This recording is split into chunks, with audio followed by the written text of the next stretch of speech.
Thank you for joining me. This is Katie Whitledge with a Beyond the Technique podcast. We're going to talk about the 2026 hybrid salon. If you have been interested in what a hybrid salon model could look like, I have an owner back again who has been there, done that, and kind of willing to change business models throughout her journey. You may remember Michelle Senour. We had her on way back in episode 285 was her first time with me, and today's episode 665. So wow, it's been a hot minute. And she's another Wisco girlfriend of mine, like Wisconsin, if you don't know what that means. But Michelle has been behind the chair for 15 years. She's owned her salon for 6 and spent the last 7 educating and mentoring stylists who want to be more than just getting by in the industry. She's the founder of L& Co. Styling Salon, which is a hybrid salon built on intention, elevated craft, and heart-led leadership because she believes that what we build matters just as much as what our stylists build. She's also the host of the Limitless podcast, where she shares honest conversations about growth, leadership, and creating a life and business you genuinely love. Her approach to leadership is rooted in real world experience, consistency, faith, amen, and the belief that the most meaningful growth happens in how we lead, show up, and care for the people around us. So without further ado, help me welcome back Michelle Senour. Welcome back. I'm so excited to be here. Being a guest on a podcast is probably one of my favorite things. I love just kind of like sitting in the back seat, letting someone else lead it, and just being able to share some encouragement to our salon owners and stylists. I'm just really excited to be here. So thanks for having me. Oh, it's my pleasure. And since the very first time I met you, you're now a mother to a 6-month-old baby boy. And I want to say this, damn, you are looking good for having a 6-month-old. Thank you. Thank you so much. Man, like health and wellness has just been like such a big thing in my life for many, many years. And I know you have such a crazy cool transformation. But likewise, when I was younger, I was very unhealthy, very, very overweight. And so this is just a part of my lifestyle now. And so it has been a journey though. I mean, it's feels like it's taking forever, but little by little, discipline by discipline every day, we're getting somewhere. So thank you. Oh, I'm so excited for you. It's like life changing. And your very first thing you ever birthed was your own salon, right? So like, I just want people to be revisited on how cool your space is. Tell us a bit about the journey of how you started L& Co. because it's a unique location, the way you built it out, it's all very, very cool.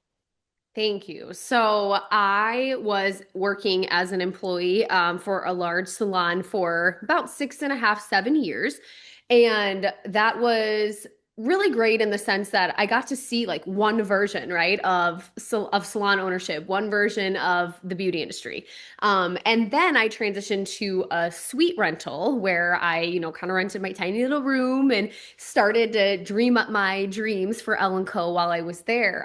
So it was a really great transition, but I also learned so much there about, what I love and what I don't love. And thank God for both of those experiences really leading me into being able to craft what my salon looked like, which has changed a million times over the last 6 years, I will say. But in that beginning stage there, both of those parts of my journey really supported me, leading me into opening a salon.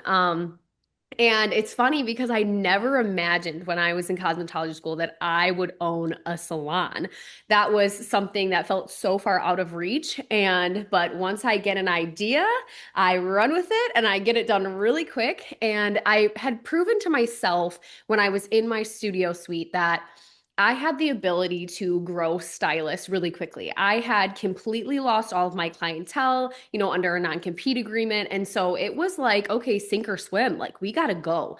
And I just learned through that, failure's good and it's not really that scary and I can do hard things. And so that's what kind of pushed me and gave me the confidence, I will say. I think as far as who I am as a person really transformed over 2 years of just massive grind and massive grit and doing anything I could to build up enough, financial stability to be able to open a salon because that's a big thing that scares people too, right? It costs a lot of money, to get there. And so I worked really hard and started building out the vision for Ellen Co. And we opened in January of 2020. And when I say that year, I'm always like, ugh, like everybody's always like, oh my God, how did you survive? And I'm like, truth be told, we don't know. Grind and grit again. Really pushed me through. But we opened actually as a fully commission salon. So we were fully employee based, which honestly for that time was kind of great because they got to collect unemployment. And so that was great for my stylist, not so much for me. But that's actually what led me into the education space was finally having time off and being stuck in my office really led me into the education space. And it was a really valuable time for me to sit back and look at maybe some of the structures in my business. So we started as a commission salon. And once I learned myself better as a leader and I learned myself better as, what do I want for my future? I started thinking a little bit more and I transitioned over to adding rental into our space. We have assistant positions, commission positions, and rental. And that was a big, big change. Like it took me a long time to make that decision. It required build out. It required the trust from my team, leading them in this direction. So there was a lot that happened through there. And now we are fully hybrid. We actually are like 50-50 employee and rental. And it has been a journey. I have seen highs, I've seen lows, I've seen probably everything you could ever imagine. And I know there's only so much more to come. Well, and your build out was massive. What's the square footage of your location? Yes. So I have 5,000 square feet. And when I tell you, like, I used to think so small for myself. When I think of myself, like, 8 years ago when I first opened my LLC, like I was like, no way in hell would I have that much space. And when I first started looking for locations, I was actually looking for like 1,200 square feet. And I was like, yeah, that's perfect. I'll have like just a few chairs and, it won't be that crazy. But I know myself and I love change and I love expansion. And so, honestly, I was so grateful now over the last 6 years of being there that I had so much space because it allowed me the opportunity to, yes, change my business model. It allowed me the opportunity to host very, very large education events in my space. Um, and it's allowed me to change the space as my business has changed. And so I'm super grateful for that. I don't think you need 5,000 square feet to do any of these things, but yeah, that was scary for sure. But I was like, hey, I'll figure it out. I'll find coins in the couch cushions if I have to. Mm. Well, I'm curious. So many people are saying you really can't make money doing suite rental or chair rental. Be commission or have a real estate side of things and look at it differently. So Yeah. what made you switch from commission ultimately to hybrid? Like when you said I had to ask myself what I wanted for my future, what hmm was it that made you say, I think this is going to be the better fit for my business model? Well, there were definitely a lot of factors that came into play when making this decision, but one of the decisions was at that time I was getting really heavily into education. And when you have kind of another business, growing like the education was like here, the salon was here, and they started to kind of move their way like becoming almost equal. And so for one thing that was more for me was like, okay, I need to free up a little bit of space, but the even bigger driver than that was I was watching stylists and how they were growing in the industry, what they were wanting. And the way that I was leading was literally like within 6 months, they would be just massively busy, like booming behind the chairs. And then they'd be like ready for the next step. Now, I don't necessarily think that rental is the next step for everybody. And I think that commission salons are proving something different these days. However, like a few years back, rental was booming. If you wanted like independent high achievers, they wanted to be renters. And so I was like, if I want to maintain employees and if I don't want to limit myself, because that's the biggest thing. I think about some of the employees I have right now, and if they only had the opportunity to rent at my salon, I would never have them, or vice versa. Like, and they are good fits for our culture, but how they want to be as a stylist is different. Um, and so there were the factors of, yes, I started getting a little more into the education space, but also really I was looking at where stylists were moving and I wanted good stylists and I wanted high achieving stylists. And that was the route they were going. And so that's where we landed kind of. I mean, my actual original goal was like, I'm going to go full rental, like no employees, like bye bye, we're done with that. And then I realized I actually really enjoy having employees as well. Because one, I always have an assistant, and it was easy for me to go from commission to rental because I had already been doing the payroll. I had already been doing the inventory. I had already had systems set up. Whereas I think going the opposite direction, right? Your rental going to employees, I think there's a lot more that you have to do kind of systematically to make that happen. But yeah, now I love having both, and the employees, like if I need support, I mean my renters too, they're great, they are team players, but if I need something, I'm like, hey, happy to pay you, but I need some help here. So I really love having both, and seeing younger stylists go from cosmetology school to like just incredible stylists. I still have a passion for that. So that's where we landed. I think it's really neat. And a lot of owners are probably like, I want to be smart about seeing what stylists want and Mhm. building out a model that is because it's supply and demand. It's like if consumer who drives the bus, the consumer? Do we tell the consumer what they should do, or the consumer tells us what we should be on top of and do? And it's kind of an interesting way to look at it. I'm curious when you made that shift, Yeah. how did that go down? Like, how did you maintain that culture? Because I think culture keeping is one of the toughest things when it comes to this model. How have you done that? So that is, I would say that is a very, very large question because people are like, well, they're renting, so they can just do their own thing, which, like, yes, to an extent is true. But I have to remind you, like, as a business, you can still have standards that your business under your roof has to abide by, right? So when I'm hiring, that's really where it comes down to. Most rental places, you can send them a text or an email and say, hey, I want to rent with you. They're like, cool, you got money? I'll take it. Not at our salon, because what I realize is that that is what changes your culture.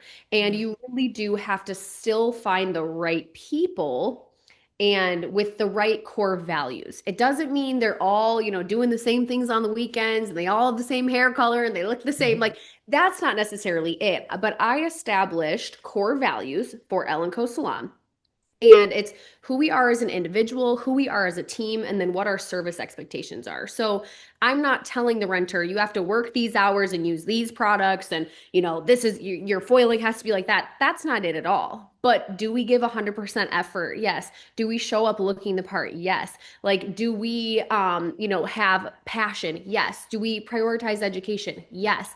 Do we prioritize independence and individuality? Yes. So these are the things that I look for when I'm hiring beyond the technique. I'm just Ah, kidding. yes. But Love it. Yeah, well, that's so important for you to bring up because I think what you said, most people don't realize they have control or power over. They think yes. I'm renting this chair and they're going to come and do their own thing, but you're saying you can still have expectations. When it comes to like team meetings, are they expected to be at that, or does it come to like education you're providing? What does that look like? Yeah, so when it comes to team meetings, honestly, I will say all of the people that I hired, they are very team-oriented people. And that's how I market us. I say, listen, we are a collaborative space. So if you want to be on your own, there's lots of places for that. But if you want to be on a team and part of something bigger, this is a great opportunity for you to do so. And they gain so much by being on our website and everything as well. They're getting referrals, and that's one of the benefits of renting with us. It's like you're not just like left to die. It's like, well, we're here to help you live. So that's kind of where I think it really sets us apart. So I don't mandate like my renters like once a month we sit down and we have a meeting, but I do offer them mentorship and a lot of them want that. So the renters kind of come to me when they have an idea. They're like, "Michelle, I want to become an educator. Help me." And I'm like, "I got you. You know, you're on my team. I want you to succeed." Do I get paid for that? No. But like again, they're part of my team. My employees, yes, they have if we have a meeting, they're there. But we do have a collaborative meeting coming up in just a couple weeks where we're talking about the ins and outs of, 2026. So we're talking about 2025 and what went really well as a salon and maybe what didn't go that great. I think it's so important to get the feedback from the whole team. And I have some things I'm rolling out for renters, and I have some things I'm rolling out for commission stylists that are going to be amazing, incredible benefits to them. So it's important that they all know it because a renter could want to go back to commission. A commission could want to go back to rental. So, I buy them, some yummy, food and stuff. And it's a quick time. And that's probably twice a year. And again, it's like more so like, can I hold them down and tell them they have to be there? But like they want to be a part of it. And that's how I know I have the right people on my team. Mm. So it's as important to hire for the hybrid chair rental side as it is to hire for the W-2 employee type of side. Yes. And I will say what the feedback they've given me, and it's not like we I won't want to make it sound like our like interview process is so like crazy. Like yes, it has intention in detail, but it's not just for me. It's also for the stylist. And my stylist, what they tell me, renters and commission, they're like, "Michelle, thank you for all of the time that you're putting into that application process because you're protecting our culture, you're protecting us." And that's how they view it. And the people that are coming in, I want them to make sure they're making the right choice. So they deserve just as many touch points with us as we deserve with them. So it's really for everybody involved so that we can build longevity in who we have on our team. And I mean, stylists, you don't want to bounce around from one to the next every 6 months. Like, find your right place. And that's what our interview process is all about. So I will say, takes a little bit more time and more intention and it can be slower to grow but with the idea that you have more longevity. Yeah, I love that. Because you have an open concept design to your space, Yes. yes? Yes, so So, we well, yep. go ahead. Logistics, do they all check out through something similar? Do they use similar products? How does that look? Yes. So logistically, what we offer at our salon is we want to make sure that the client experience, no matter if you're rental or commission, still maintains, right? And honestly, clients coming in, they actually have no idea who's a renter and who's commission stylist most of the time, unless they've like followed them from a previous situation. So as far as our amenities, so we have one central booking and processing system, but each renter has their own merchant account. So I don't handle like the money just goes directly to them. They have a separate merchant account, but the benefit of being on one booking system is that they're getting client referrals. People go to our website. If they're available, they're booking with them. They also, let's say my client, I don't have availability, but one of my renters or commission girls does, I can just book them in for them. Like, so they, as a renter, especially, they totally win by being on our booking system.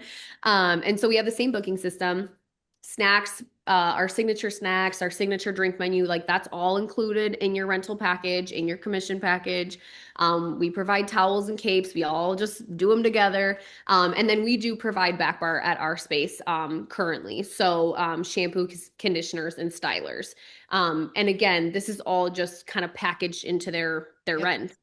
So they get more. I like to view it as like, okay, are you renting like a luxury apartment where you get the gym and you get the Yep. the Yep. cleaners and you get the, sauna, or are you renting kind of like a basic, apartment that's got no amenities, no updates, that kind of thing? I think that's a great analogy to bring up, and I really love that you're providing that. Do each renter pay you weekly? How did you figure out like, okay, I want to do this, my heart is for this, but I actually have to make sure that the P&L makes sense and I can afford to do it. How did you figure that out? Yes. So as far as how they pay me, and I will say, you guys, if you are considering having a rental salon, this has been a game changer because Having to collect checks from people, absolutely not. There's no efficiency to that.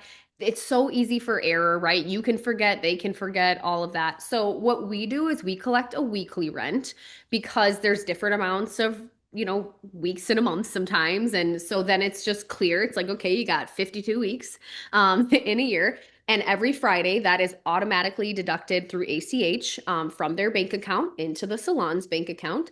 And so it's a very easy process for them. So they don't have to think about it. I don't have to think about it.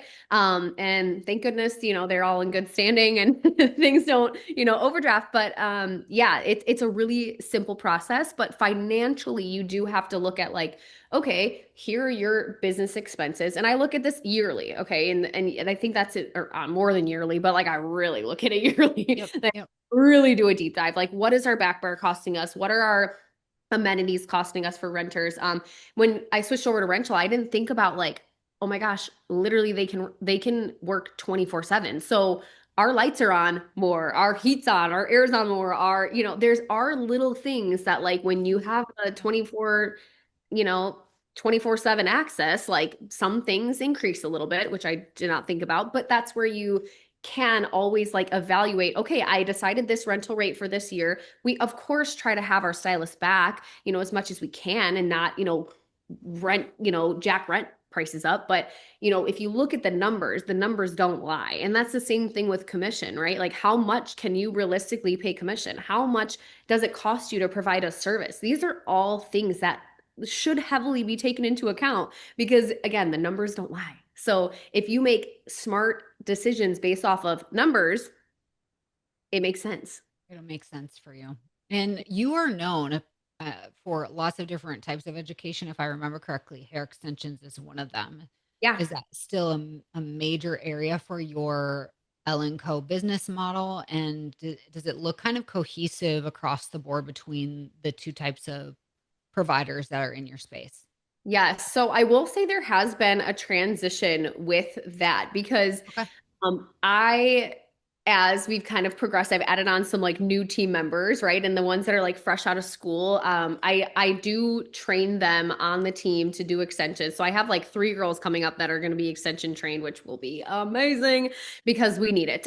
We need more girls to do it, but they don't have to necessarily do things, exactly how we do things. But honestly, I have taught all of the renters, like they want more education. They're like, can I come shadow you or can I do your class with you guys? Because they want an elevated experience. So they can do as they do. But I mean, if their work was bad, I wouldn't refer people to them, or we would talk about it, of course, but their work is not, so that's good. But they can learn whatever methods they want, however they want to do it. Um, but they operate with integrity, and I think that that's a big characteristic as well. It's like I know they're not just out here like doing bogus work and ruining people's hair and charging for it. So I trust everybody that's in there right now, and then my commission employees, like they kind of like work their way to that point. Once you like establish your clientele, you're crushing it with color, everything's like fabulous, then we're going to add on this another technique and build up from there.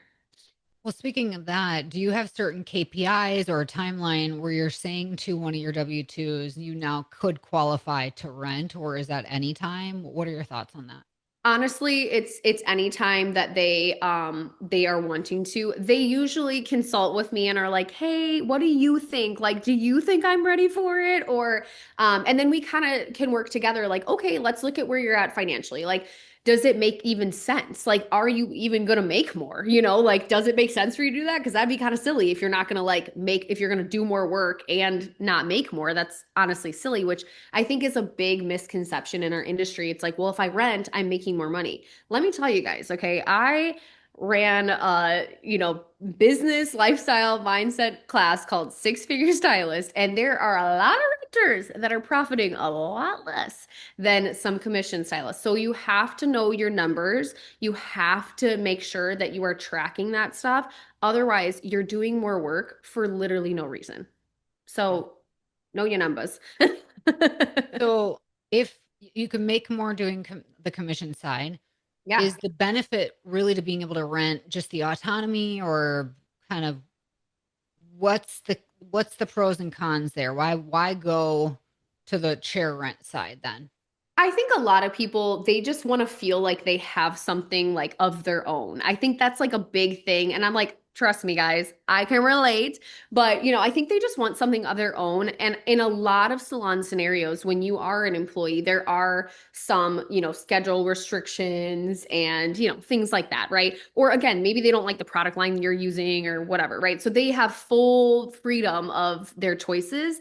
At our salon, we do have, very, very flexible schedules where like I don't want them to miss out on things like I had to, honestly. So they have very flexible schedules as far as like when they can take off.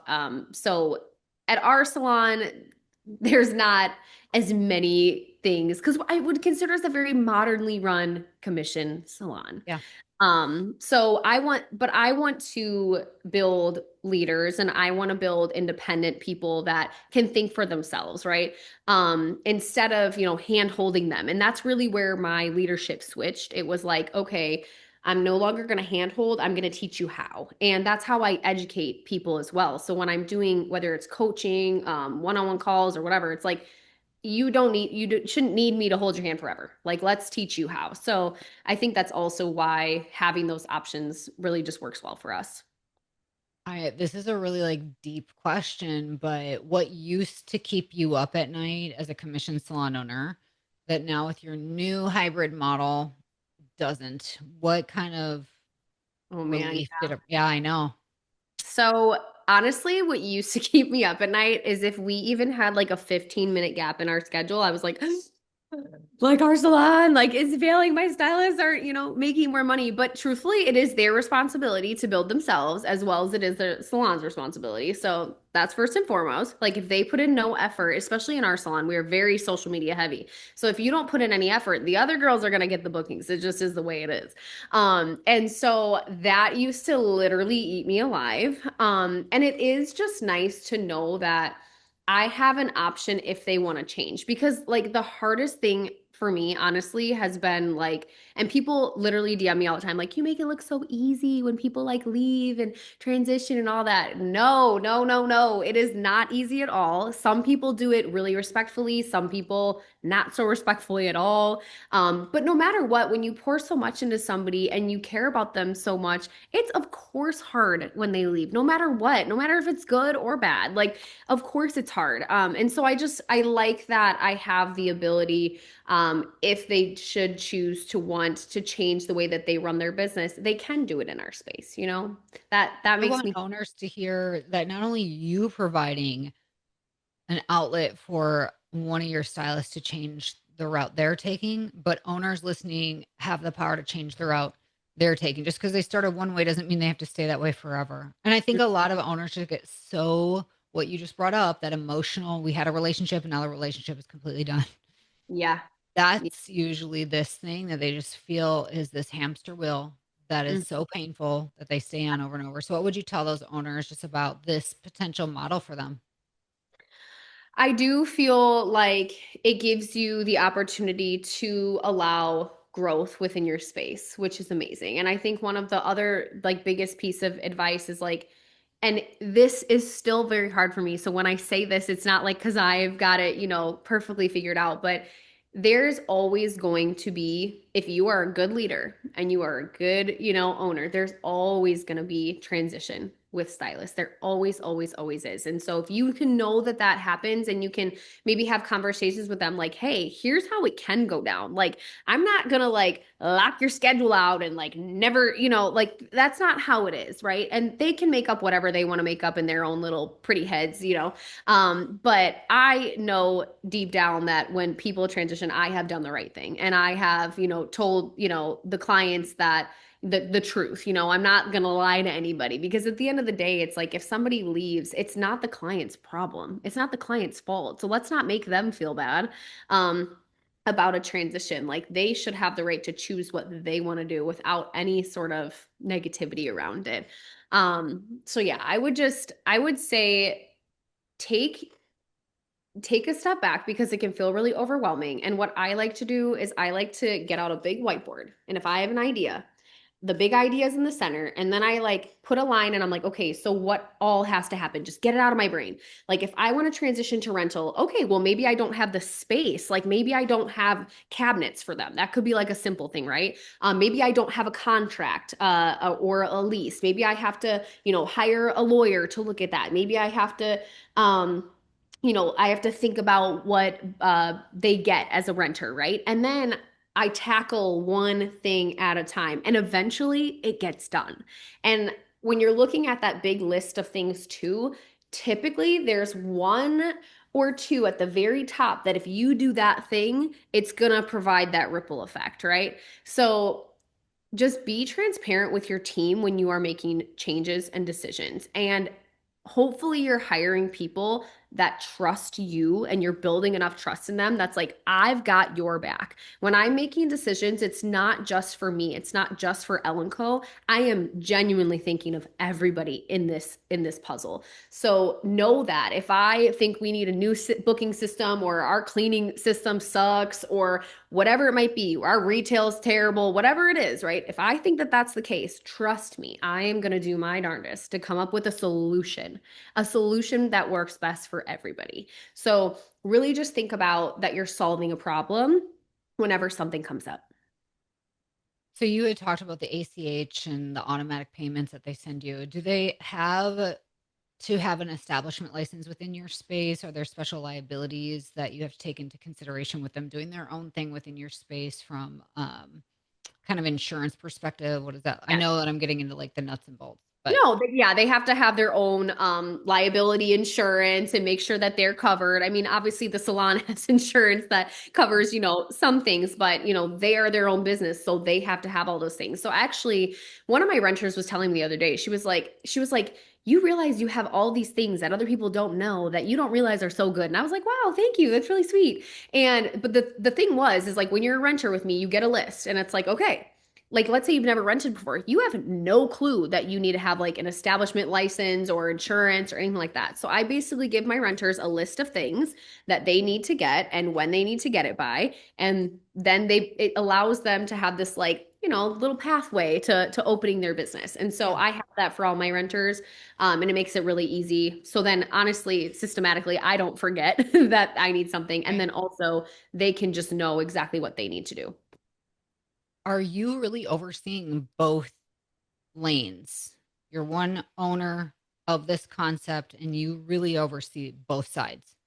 I do, And do yes. you feel like you have to wear a different coaching hat depending on which type of provider you're connecting with? I would say yes, for sure. I think because I had ran a commission salon, that hat's like always been there. And that was like, all right, cool, I got that. Like, in the sense of like, I understand what my role is a little, there.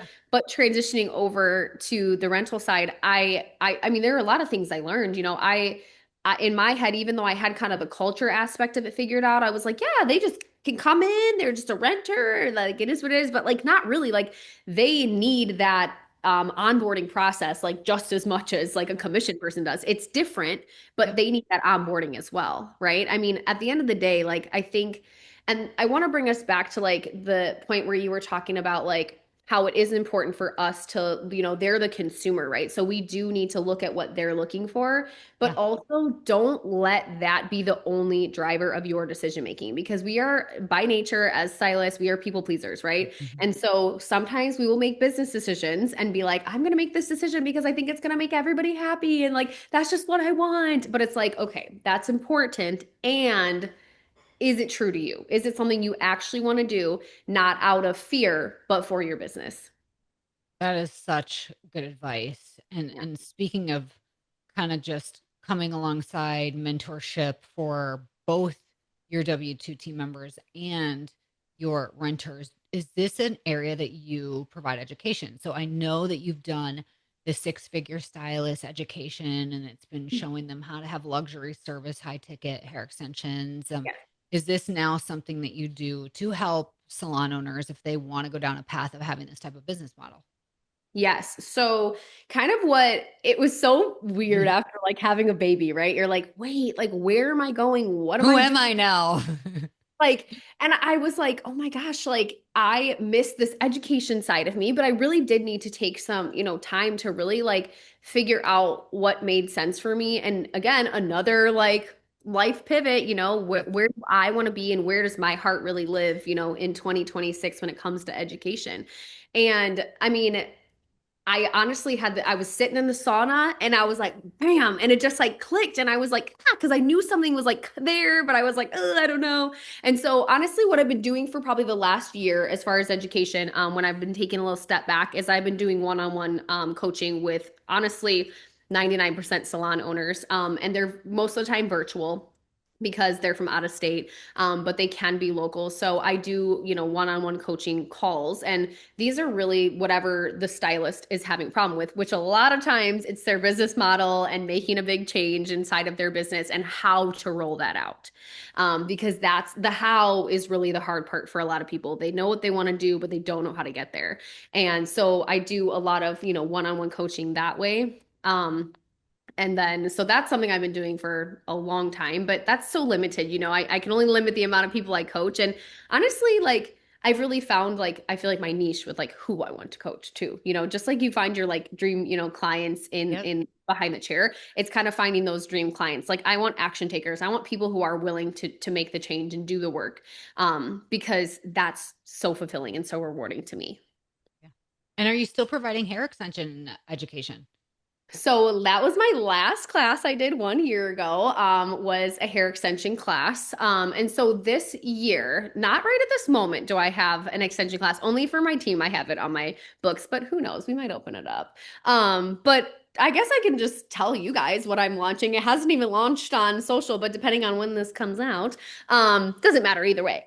So what I'm going to be teaching this year, I really truly miss Six Figure Stylist and kind of like that business side of it. But that is a whole, 3, 4 day event and takes me a year to craft everything there. So, but I still have a passion for, that side of it. And I think where the technique is lacking for a lot of stylists is brunettes because a lot of clients are going more natural, and a lot of stylists have a really great handle on blonding, but brunettes are a really big challenge. So we're going to be doing some brunette and business classes combined, which are going to be amazing. So if you are, I for sure I'm booking the traveling ones now. Those are in the works. But if you're in Wisconsin, be on the lookout, or Mhm. local areas, be on the lookout for my brunette and business classes. And then in addition to that, I offer one-on-one shadowing inside of the salon, and then one-on-one coaching consulting virtually or in person. So those are kind of my three avenues that I'm going down this year. I'm so excited for you. You are such a go-getter, and I love it about you, and just also a visionary. And I don't want to discount that part because none of this would be possible if you didn't have a vision for what could be. And I love that also about you. So, for everybody listening, we have all the links in our show notes to Ellen Co's website, to Michelle's Instagram, so that you can really be tapped into what she's doing. Michelle, before we're done, what would be some final words of encouragement for owners listening today? I would tell owners that you are not alone, not at all. There are, well, one, you can always reach out to me. But two, I guarantee if something has happened to you, you've had a salon walkout or, some big thing that's happened, it's not just you. And one of the things that I always like to tell myself as well is in those situations, like we can also take responsibility. So, it's like point with your thumbs, not your fingers. So, like, let's look at ourselves first here and be like, okay, what do I actually have control over in this situation? And what maybe could I have done differently? Because it's only going to help build you for the future. But you're going to have hard times, and sometimes you feel like you're on an island. And it is really important to have, I mean, like Katie, right? Having these other amazing, amazing people that you can look up to in the industry and sometimes just have a conversation and just be like, can I just let this all out to you? And can you just let me know what you think? And I have a lot of salon owners that I'm in network with that are both locally and all over, different states. And so just, you got it.